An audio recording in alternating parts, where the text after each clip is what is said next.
Alright folks, we got the second order, and this is just an update to the last video.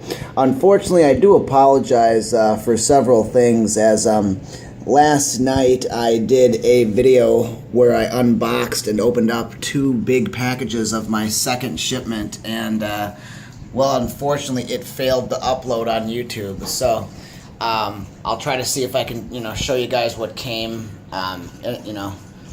secondary wise. I'll take another video probably. I can't unbox the stuff, as there was a lot of things that came, so I missed out on showing you guys what arrived in the second shipment. Got the third shipment today. Let me just show you. I do apologize for my inconsistency of doing videos kind of randomly here and there. There's two keys in my algorithm for being successful on YouTube, at least. There's a total of 5 I have, but the two important ones are consistency, there's a second one, but consistently in terms of content, and I haven't been too consistent necessarily, so I apologize about that. I've got other YouTube channels. The newest one I've created so far is called High Voltage, I've yet to put a lot of the videos transformed from my other YouTube channels onto there. But for content, staying consistent, it is important to, if I'm Puppy's World, I started out with dog stuff, outdoor equipment, 4x4 stuff, then I added the stereo stuff into it, so that's breaking my rule of being consistent. And then I've done some of the weaponry stuff, the self-defense, tactical stuff on this channel as well by accident, so got to stay consistent in your content. I'm sorry about that. That's why I got to have several YouTube channels for all the different stuff I want to do. If I want to do off-road truck 4x4 stuff, it's got to be a separate channel into the weaponry stuff and all that. But we're going to stick stereo stuff, hopefully. I might screw up, once again. But, in other terms of consistency, I need to stay consistent in, putting out movies. I like to do it every Tuesday. Putting out a new YouTube video every Tuesday. That way the viewers know what to expect. They kind of tune in like a television show every Tuesday, and they kind of know that Tuesday morning by 8 a.m. you're going to have a video on, instead of just randomly uploading like 4 on a Sunday and then 2 on a Thursday. So I apologize about that. I'll try to stay consistent. But I've gotten some stuff in. I'll have to show you soon. This video is kind of going to be short because there was just one package that arrived today. So I'll go ahead and open this on up. One thing is, I'm going to try to do this, guys. As many of you may know, new video releases, movie releases, come out on Tuesday, specifically Tuesdays. And, they actually come out Monday at midnight, so on Tuesday right away in the morning. But, so I'm going to try and do Blu-rays and 4K Blu-rays, Ultra HD Blu-rays that I feel are worthy of a review. Pop them in, a Blu-ray player, this is what we got going on now. So let's check this out. I did not go with the 4K Ultra HD version of this, as that was all that was in there. I do feel it is effective to do something on, say, the Sony X800 Ultra HD Blu-ray player in the future versus the Oppo versus a regular Blu-ray player. And I do think, I've done this on my previous videos before, not too much, but let's see what this guy offers for sound.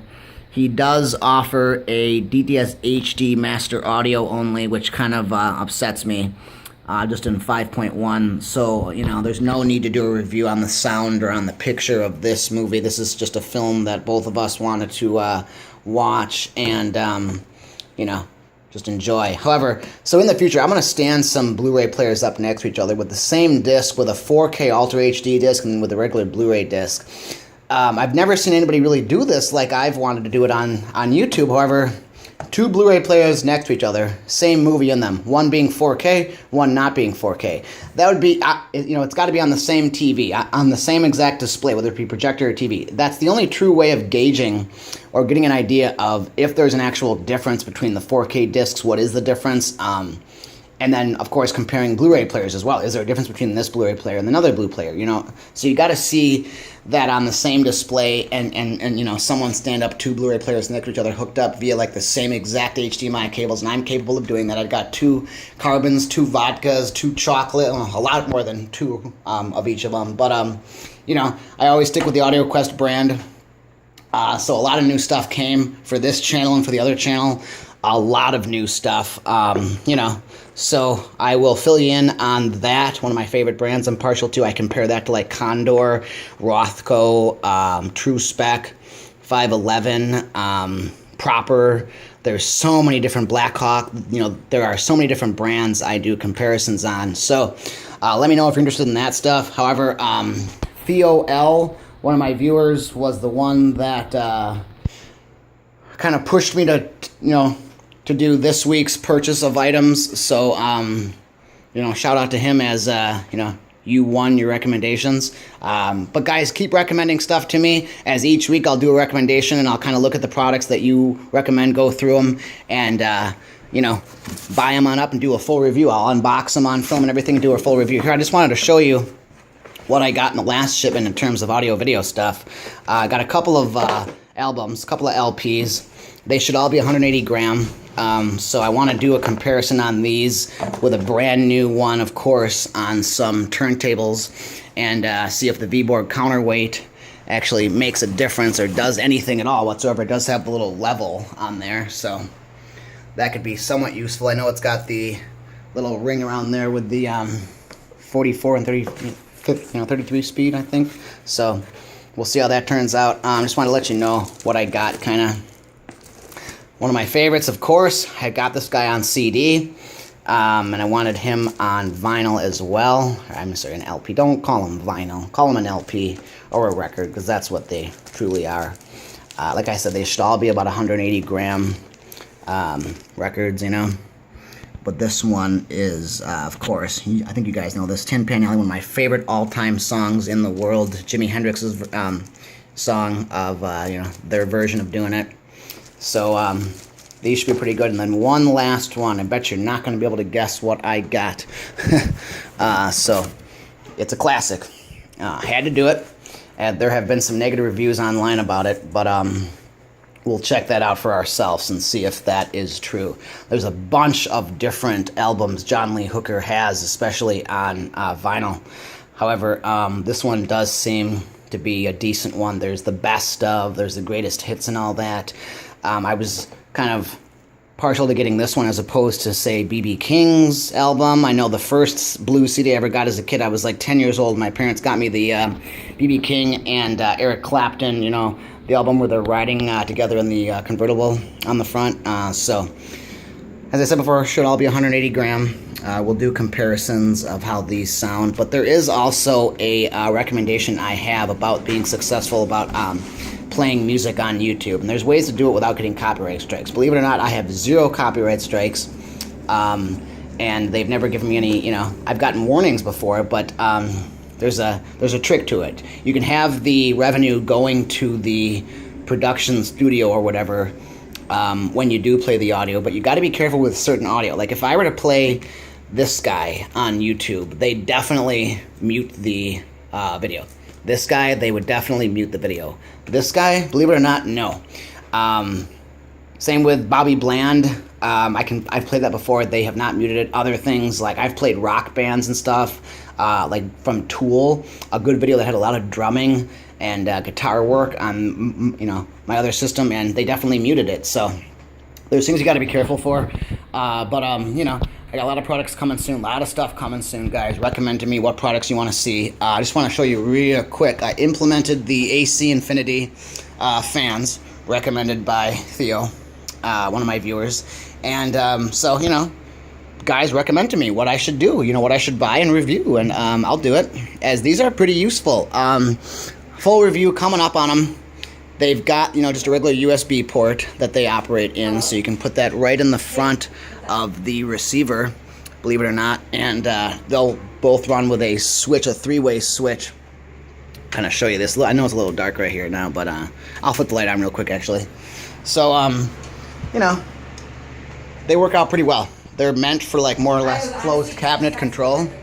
So if you have a closed cabinet, TV cabinet or something, or your receiver in a, a shelf that's all closed in the back and everything, got very little ventilation or airflow, you're going to want these guys as, as opposed to like laptop coolers or other fans that sit on the back. I've had, I don't know if I've showed you my Technique stereo. It was one of my first digital amplifiers ever, digital surround sound receivers that operated Dolby Digital and DTS. But when I got it, it started overheating back in like 1998, maybe Yeah, 98, I think. Maybe 95, I could be mistaken. But whatever, it started overheating. And the problem was the factory fan, well, just wasn't powerful enough. So I had to take it to a stereo shop, and the guy recommended to me that I buy a fan and put it in myself in the back of it. And it never had problems again. Ran it for another 20 years. Almost 20 years, and it never had a problem again. So these fans can really make a big difference. I just want to show you quick the switch. It comes covered in this plastic wrap, but you got the high as the, of course I had it on high setting. You got it, you know, a medium, a low, and then an off setting. So these are pretty useful, and then they've got an extra USB port for you to daisy chain them or extend something else inside there, and they require very little voltage or power, very little wattage to operate. And one of the cool things about it is, maybe I'll do this for you right now. I will plug this. Don't want any hair in the USB port, especially try to keep this area clean as possible. Damn it, there's a freaking hair there. Okay. So I'm putting this. Whoops, don't want to do that port. Putting this guy in. And one of the cool things about it is, I think, when you've got the receiver turned on, so I'll pop him on real quick. When you've got the receiver on, of course, it operates. It's off right now. Let me show you. I kind of placed them separately like this. They'll stick on really nice little feet. I'll do a fuller, a better review at some point here, but they're extremely quiet. You cannot hear these at all. Okay, I'll call them tomorrow. All right. So as you can see, you can't hear the sound. I know someone's talking on the phone in the background, but you cannot hear these at all. They are extremely nice. For $20, guys, off Amazon, $20 for the dual fans. Dual is the better way to go, of course. They don't suck that much more wattage, being, more than one. But they are pretty powerful, and you can turn them upside down and stuff. There's a difference between a blower and a fan like this. Fans are better for electronic equipment. The blower is better if you're going to have two fans and a blower for closed cabinet control to kind of blow the air out to keep dust minimal and stuff. I would think the blower is more for dust, fan is more for cooling. So they're extremely useful, but I just wanted to show you this really quick. You can pop the receiver off, and you can put this in the back as well, too, not just the front USB port. Back of a DVD player, too, power them like that. And as long as it's plugged in,